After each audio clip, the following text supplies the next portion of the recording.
Assalamualaikum warahmatullahi wabarakatuh. Hari ini saya akan menjelaskan tentang penghitungan peluang part pertama.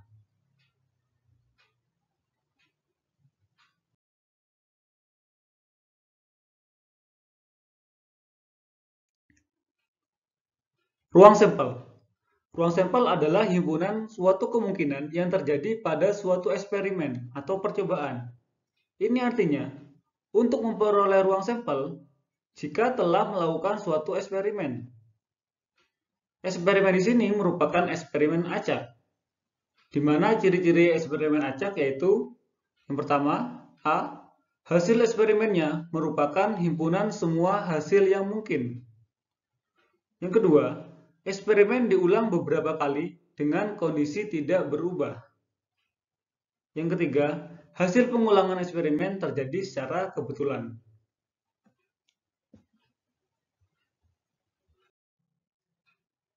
Definisi 3.1 Ruang sampel. Apabila kita melakukan sebuah eksperimen, maka semua hasil yang mungkin diperoleh darinya dinamakan ruang sampel. Adapun masing-masing hasil yang mungkin dari eksperimen atau setiap anggota dari ruang sampel dinamakan titik-titik sampel. Penulisan ruang sampel biasanya digunakan huruf kapital, yaitu S. Ruang sampel ini ada dua macam, yaitu pertama, ruang sampel diskrit, yang kedua, ruang sampel kontinu. Definisi 3.2 Ruang sampel diskrit.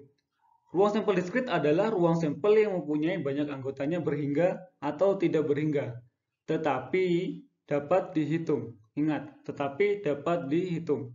Contoh, sebuah dadu dilempar satu kali. Tentukan ruang sampelnya. Kita mengetahui jika dadu mempunyai 6 mata, yaitu 1, 2, 3, 4, 5, dan 6. Maka ruang sampelnya S sama dengan 1, 2, 3, 4, 5, 6. Dalam hal ini jumlah ruang sampelnya yaitu NS sama dengan 6. Karena ruang sampel dapat didaftar, maka S merupakan ruang sampel diskrit. Definisi 3.3 Ruang sampel kontinu. Ruang sampel kontinu adalah ruang sampel yang anggotanya merupakan interval pada garis bilangan real. Contoh, tentukan ruang sampel dari semua titik XY yang terletak di luar suatu lingkaran yang berjari-jari 5. Jadi misalnya, kita memiliki suatu lingkaran yang berjari-jari 5. Kita tentukan ruang sampel dari semua titik yang letaknya di luar lingkaran ini. Kita tentukan ruang sampel di luar lingkaran ini.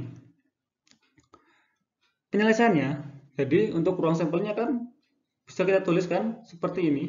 S sama dengan XY, di mana X kuadrat plus Y kuadrat lebih besar dari 25. Karena ruang sampelnya letaknya di luar lingkaran ini. Jadi untuk NS atau jumlah ruang sampelnya itu tak hingga. Karena ada di luar lingkaran yang jumlahnya tidak bisa kita daftar. Karena anggota dari ruang sampel tidak dapat didaftar, maka S merupakan ruang sampel kontinu.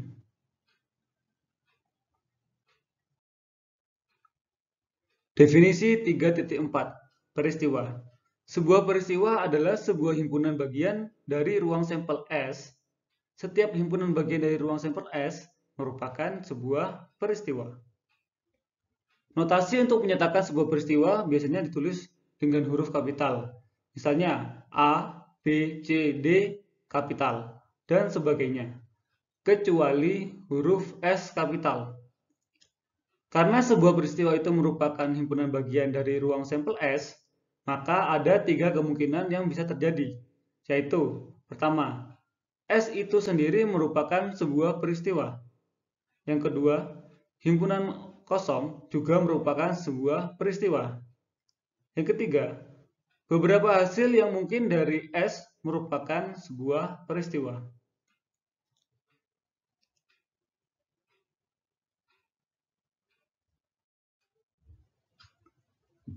Definisi 3.5. Terjadinya peristiwa. Sebuah peristiwa dikatakan terjadi jika ada anggota dari ruang peristiwanya merupakan hasil dari eksperimen. Contoh, jika kita melakukan pengundian 2 mata uang logam Rp1.000 secara sekaligus, maka ruang sampelnya adalah S sama dengan AA, AG, GA, dan GG, di mana AA merupakan angka-angka, AG merupakan angka gambar, GA merupakan gambar angka, dan GG merupakan gambar-gambar.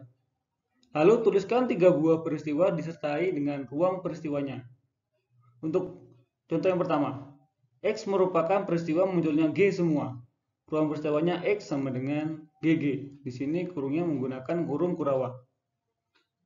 Selanjutnya yang kedua, Y merupakan peristiwa munculnya A paling sedikit sebuah. Ruang peristiwanya Y sama dengan GA, AG, dan AA. Yang C, Z merupakan peristiwa munculnya G lebih dari 2 buah. Ruang peristiwanya Z sama dengan himpunan kosong. Karena G tidak ada yang lebih dari 2 buah. Karena kita mengundi 2 uang logam saja.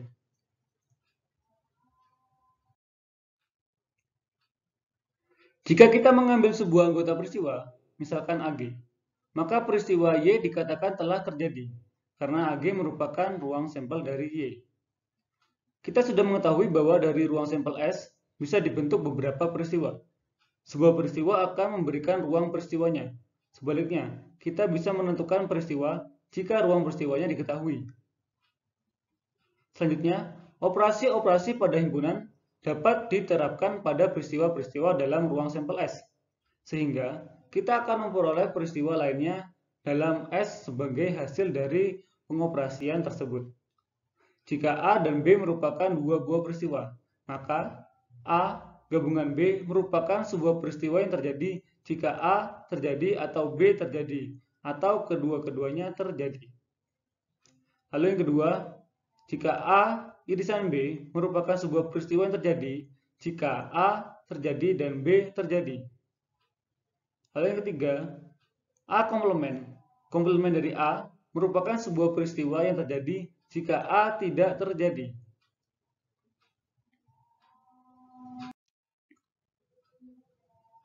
Terima kasih atas perhatiannya. Nanti akan bersambung ke part yang kedua.